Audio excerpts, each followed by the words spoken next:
Pewarna makanan digunakan dalam masakan adalah bertujuan untuk menjadikan makanan lebih menarik dan pelbagai selain daripada menggambarkan perasa suatu makanan. Manakala, dalam konteks pemasaran, bahan pewarna digunakan sebagai daya tarikan pelanggan. Aktiviti mewarnakan makanan ini bukanlah sesuatu perkara yang baru. Malahan, sejak berkurun lamanya, bahan pewarna semula jadi daripada tumbuh-tumbuhan dan sumber mineral telah mula digunakan untuk memberi warna kepada makanan, ubat-ubatan serta produk kosmetik. Antara contohnya, rempah paprika, kunyit, saffron, lobak merah, pandan dan bunga telang.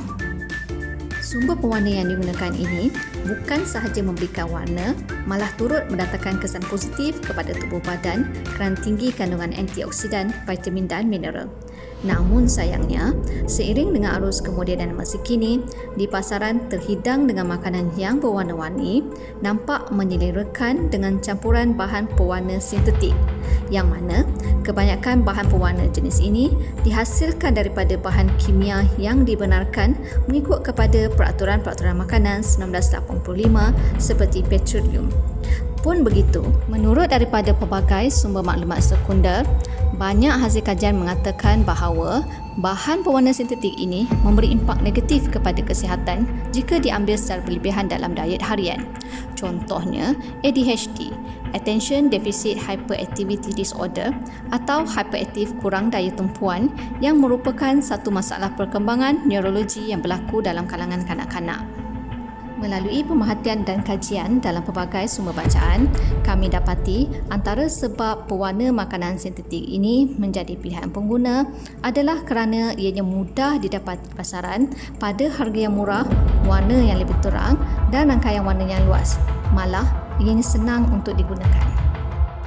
Paling menyedihkan apabila banyak bahan pewarna sintetik dicampur dalam makanan yang digemari anak-anak kecil seperti aiskrim, kek, gula-gula, minuman berperisa dan sebagainya.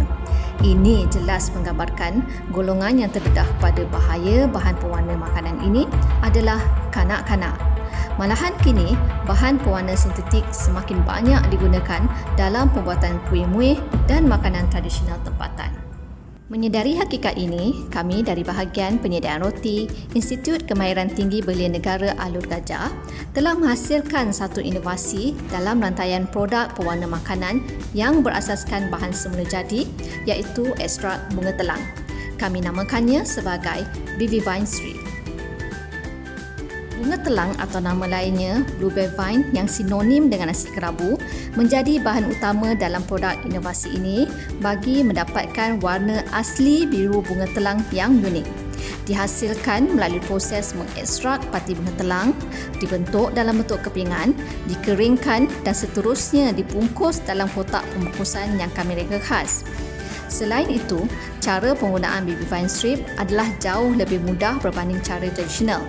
Ini dapat meminimalkan proses dan tempoh penghasilan pewarna makanan semula jadi yang lebih selamat dan mesra pengguna.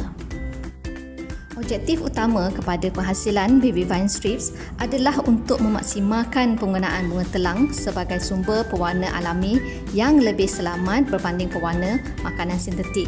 Di samping menggalakkan penggunaan bahan semula jadi yang lain dan seterusnya mengurangkan kuantiti penggunaan bahan tambah tiruan dalam produk makanan.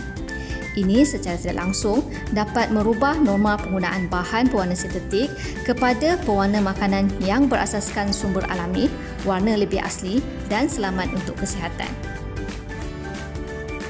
Ini adalah ujian kepekatan warna yang dihasilkan dengan menggunakan BB Vine Strips berbanding bunga telang segar.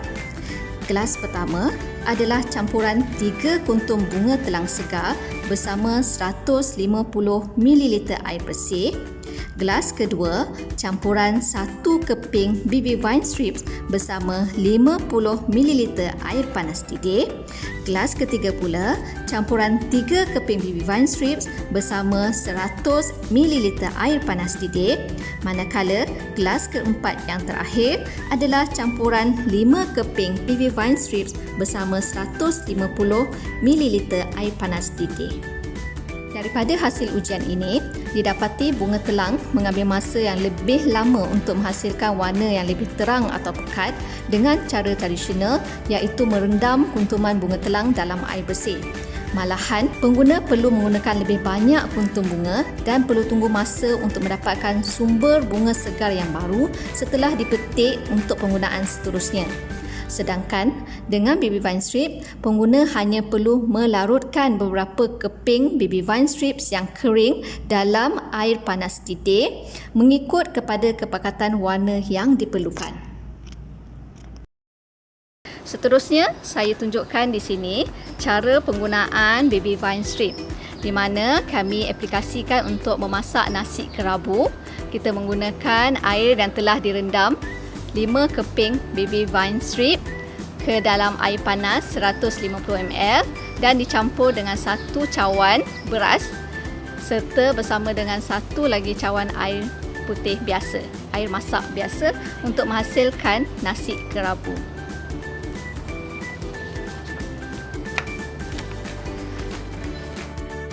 Dengan masa penggunaan yang singkat dan cara yang ringkas ini, kami yakin baby vine strips dapat membantu pengguna moden untuk membudayakan amalan pemakanan yang sihat, seterusnya dapat membantu mengurangkan risiko penyakit akibat penggunaan pewarna makanan tiruan. Malahan, dapat membantu meningkatkan produktiviti pengusaha perniagaan makanan tempatan dan komersial dengan meningkatkan tempoh proses mewarnakan makanan menggunakan sumber alami warna lebih asli. Dengan segala kebaikan yang ada pada baby vine strips, kami yakin ia mampu bersaing dalam persaingan yang mampan dengan penambahbaikan yang berterusan dalam rantaian produk pewarna makanan. Sekian dari kami, Inovator Baby Vine Strip, Institut Kemahiran Tinggi Belia Negara Alur Gajah. Naturalize your nature.